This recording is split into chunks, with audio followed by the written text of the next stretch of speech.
Good morning everyone. My name is Amit Kumar Kashyap. आज की इस वीडियो में मैं आप लोगों को कक्षा 11वीं का प्रथम अध्याय मतलब क्लास 11 का first chapter some basic concept of chemistry रसायन की कुछ मूलभूत अवधारणाएं को बताने जा रहा हूं। तो आप ध्यान से इस चैप्टर को अध्ययन करेंगे और जो भी बताया जाएगा उसको लिखेंगे।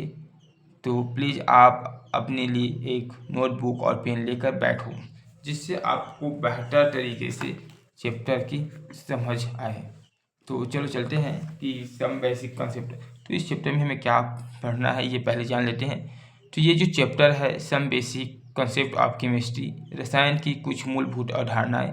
तो ये चैप्टर में हम रसायन की कुछ जो इम्पोर्टेंट मूलभूत अवधारणाएं हैं उनके ही बारे में अध्ययन करेंगे। जैसे कि रसायन विज्ञान क्या है, ये इनकी शाखा क्या है, और यदि कोई कंपाउंड है तो वो कंपाउंड के बारे में हम कैसे बताते हैं कि इसमें कैसे कौन कौन से परमाणु है, कौन कौन से एटम है और कितनी मात्रा में है। तो यही बेसिक चीज़ ही का ही अध्ययन करेंगे, इसीलिए हमने इसका नाम रखा गया है मूलभूत अवधारणाएं। तो सबसे पहले देखते हैं केमिस्ट्री क्या है। तो हमें पता चलता है chemistry is the branch of science. क्या है? केमिस्ट्री एक शाखा है। किसकी? विज्ञान की शाखा है। That deals with the study of the composition, structure, properties and changes of matter. जिसमें हम क्या अध्ययन करते हैं?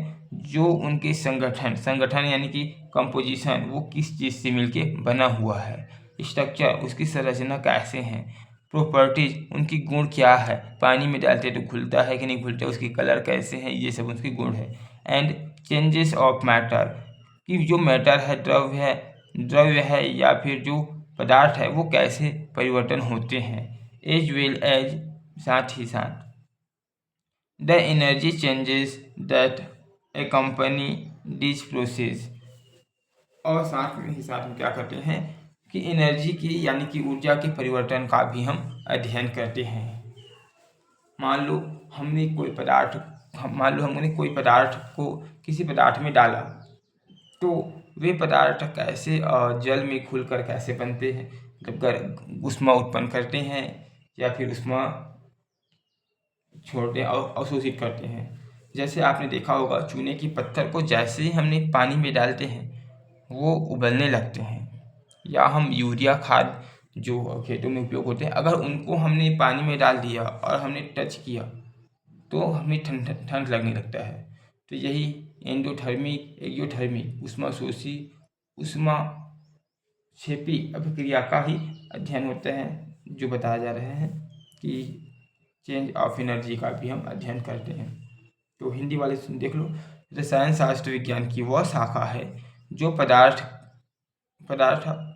उसके संगठन यानी कि किस चीज़ से मिलकर बना है, गुण की प्रॉपर्टी, उनकी क्वालिटी कैसी है, कि वो ठोस है, द्रव है, गैस है, और साथ ही साथ ये तो अवस्था हो गया, लेकिन उनके गुण कि उसके कलर कैसे हैं, वो उसकी स्मेल कैसे हैं, ये सब उनके गुण है तथा उनमें होने वाले परिवर्तन का अध्ययन करते हैं। अगर कोई दूसरे पदार्थ को दूसरे में डाल दे तो कैसे परिवर्तन होता है, ये सब हम उसमें अध्ययन करते हैं। अब आगे देखते हैं, एक इम्पॉर्टेंट पॉइंट है। अब सबसे स्टार्ट में तो कोई रसायन विज्ञान को स्टार्ट किया होगा, तो देखते हैं फादर ऑफ केमिस्ट्री, तो एंटोनी लेवोजियस है। कौन है? एंटोनी लेवोजियस है। ये हिंदी मीडियम वाले, आपको जिसमें लगे आप तो पॉज करके लिखते जाओ तो ज़्यादा अच्छा है, क्योंकि बनाने के लिए वीडियो तो नॉर्मल भी बना सकते थे, ये सब पहले लिखना फिर वीडियो बनाना, सिर्फ हमारा एक ही मकसद है कि आपको बेहतर अंडरस्टैंडिंग हो, आप बेहतर तरीके से आप को समझ आए, जिससे आप इजीली नोट्स बना सकूं। तो आपको नोट्स प्रोवाइड करने की ही वजह से हमने ऐसे टाइप के लिख कर बनाए हैं, वरना हम जैसे इस क्लासरूम में होते हैं बोलते जाओ लिखते जाओ, ऐसा भी हो सकता है। तो आगे आप ज़रूर कमेंट करके बताना कि आपको किस तरह से वीडियो चाहिए, इस तरह से नोट्स वाला या फिर अदर वाला। अब देखते हैं इनकी शाखाएं क्या क्या है, ब्रांचेस क्या क्या हैं। तो ब्रांचेस ऑफ केमिस्ट्री, विज्ञान की शाखाएं। तो जो शाखा है मतलब ये इसको हमने कितने पार्ट में डिवाइड किए, तो सबसे पहले है इनऑर्गेनिक केमिस्ट्री। हिंदी मीडियम वाले ध्यान देना, इंग्लिश में लिखा है। It deals with the study of all elements, मतलब ये सभी तत्वों का अध्ययन कराते हैं, एंड कंपाउंड, जितने भी तत्व है, एलिमेंट्स है और कंपाउंड है, उनका अध्ययन कराते हैं, एक्सेप्ट, छोड़कर, कार्बन बेस्ड वन, मतलब जो कार्बनिक यौगिक है उनको छोड़कर, मतलब कि जो हाइड्रोकार्बन्स है उनको छोड़कर जितने भी कंपाउंड्स है, जितने भी हमारे पास यौगिक है, उन सब का अध्ययन हम इनऑर्गेनिक केमिस्ट्री में पढ़ते हैं। तो कौन कौन से होते हैं इसके एग्जांपल हैं, मेटल्स हो गए, मेटलर्जी वाला चैप्टर जिसमें धातु कर्म करते हैं, आपने क्लास 10 में पढ़े होंगे। कैसे और यानी कि अयस्क से हम धातु को शुद्धिकरण करते थे। Minerals, crystals and catalyst, catalyst मतलब होता है उत्प्रेरक, हिंदी मीडियम वाले ध्यान देना, उत्प्रेरक। क्रिस्टल को क्रिस्टल ही कहते हैं, मिनरल्स को मिनरल्स ही कहते हैं, ठीक, लवण कहते हैं। आगे हम देखते हैं, पहला तो हो गया हमारा कार्बनिक रसायन। अब हम दूसरा देखते हैं, सॉरी अकार्बनिक हो गए, अब देखते हैं कार्बनिक रसायन। कार्बनिक मतलब कि ऑर्गेनिक केमिस्ट्री। तो ऑर्गेनिक केमिस्ट्री में हम क्या क्या अध्ययन करते हैं ये देखते हैं।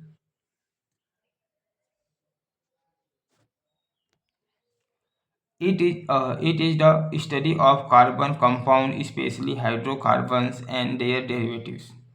मतलब जितने भी हमारे पास क्या है, हाइड्रोकार्बन्स है, उनके डेरिवेटिव है, उनका अध्ययन करना। और हाइड्रोकार्बन क्या होते हैं क्लास 10 में अच्छे से पढ़ चुके हो। वे कंपाउंड जिसमें केवल हाइड्रोजन और कार्बन से बना हो उसको बोलते हैं हाइड्रोकार्बन्स। तो हमने हाइड्रोकार्बन्स और स्पेशली जो उसकी डेरिवेटिव होते हैं, हाइड्रोकार्बन से बनने वाले पदार्थ होते हैं, उनका अध्ययन करते हैं। तो हाइड्रोकार्बन के डेरिवेटिव क्या होते हैं, यदि कोई भी कंपाउंड, कोई भी हाइड्रोकार्बन से एक हाइड्रोजन निकाल कर उसके जगह कोई दूसरा कंपाउंड डाल दे, या बोल सकते हैं हाइड्रोजन को निकाल कर कोई दूसरा तत्व डाल दे, तब हाइड्रोकार्बन के डेरिवेटिव बन जाते हैं।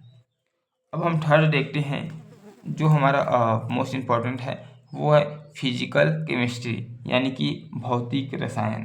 अब भौतिक रसायन में क्या अध्ययन करते हैं, it's applies the principle of physics. ये जो है प्रिंसिपल यानी कि भौतिक की जो भौतिक शास्त्र है वो क्या करते हैं, अप्लाइड करते हैं किसका, principle of physics.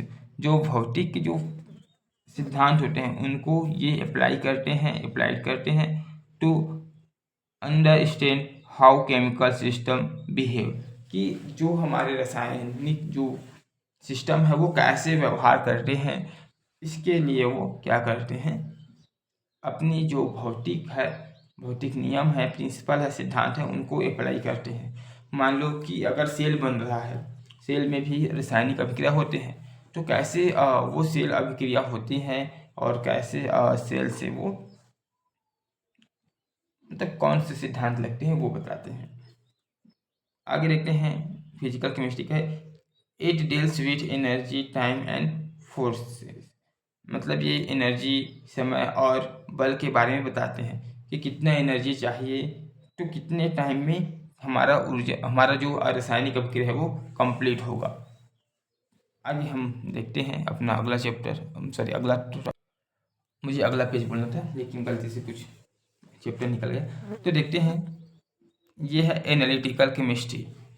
It involve the qualitative and quantitative analysis of substance to identify what is present and how much. It means वैश्लेषिक जो रसायन है उसमें हम क्या पढ़ते हैं, ये इन्वॉल्व करते हैं क्वालिटेटिव एंड क्वांटिटेटिव। क्वालिटेटिव मतलब उसकी क्वालिटी कैसे टाइप के हैं, गुण के बारे में। क्वांटिटेटिव मतलब उनकी संख्या कि कितना है। एनालिसिस ऑफ सब्सटेंस, कोई भी सब्सटेंस को जैसे हम क्या करते हैं, एनालिसिस करते हैं, तब हमें पता चलता है कि कोई भी पदार्थ मान के चलो वो कुछ भी हो सकते हैं, एनीथिंग, तो वो कितना है और कैसे हैं उनके बारे में हम अध्ययन करते हैं। जैसे आपने CID देखा होगा, तो जो सालुके होते हैं वो कैसे छोटे से नमूने से ये बता पाते हैं कि उसमें क्या ड्रग था, क्या था, मतलब जो भी है वैसी टाइप की हम कोई भी पदार्थ का अध्ययन करते हैं। मान के चलो C6H12O6 जिसको हम ग्लूकोज कहते हैं, तो हम ग्लूकोज में ये कैसे कार्बन 6 है ऑक्सीजन भी 6 है और हाइड्रोजन 12 है। तो हम कैसे जानेंगे? तो हम सिर्फ वैश्लेषिक रसायन का ही उपयोग करके जानते हैं। देखते हैं इसका उपयोग कहाँ होते हैं। Testing food qualities pollutant in air water and forensic evidences, यही बोला चाणक्य के बारे में। तो फॉरेंसिक एविडेंस में भी ये उपयोग होते हैं। अब अगला जो हमारा केमिस्ट्री की जो ब्रांचेस है वो है बायोकेमिस्ट्री। अब बायो मतलब क्या?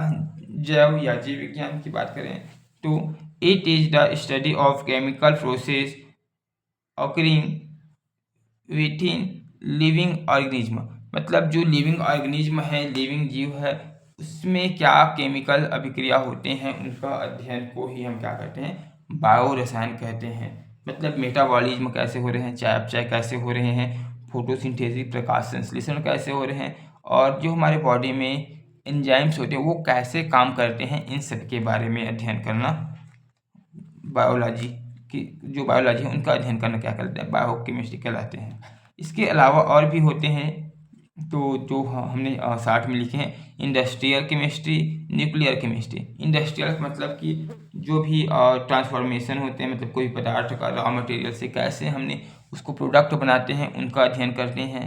और न्यूक्लियर में जो भी रेडियो एक्टिव तत्व होते हैं, न्यूक्लियर प्रोसेस होते हैं, मतलब जो परमाणु बम है वो कैसे बना, तो जो बना उनके अंतर्गत की जो केमिस्ट्री है उसको हम बोलते हैं न्यूक्लियर केमिस्ट्री। ठीक, तो ये हो गया हमारा केमिस्ट्री का ब्रांचेस। अगला वीडियो हम देखेंगे, जब हमारा अगला वीडियो आएगा तो आप उनके लिए थोड़ा वेट करना, और हो सके तो सब्सक्राइब कर लेना चैनल को, जिससे आपको इजीली हमारा जो वीडियो है मिल सके। तो हम importance of scope of chemistry के अध्ययन करेंगे, यानी कि रसायन शास्त्र का महत्व एवं कार्य क्षेत्र की बात करेंगे।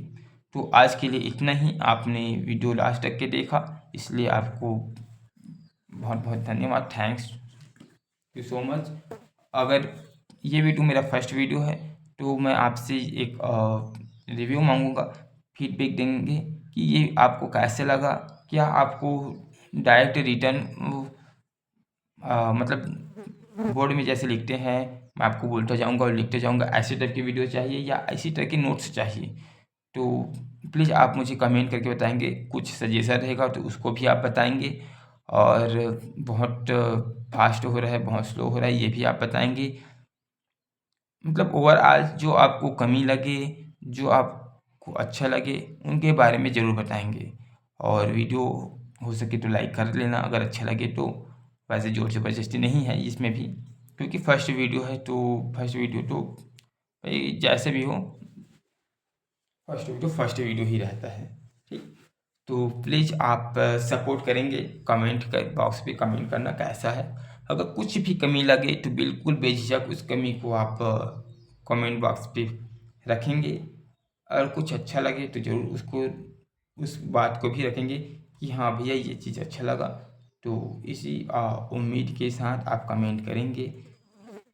तो मैं इस वीडियो को यहीं विराम देता हूँ। Thank you so much for this video. Please subscribe and like and also share this video from your friends.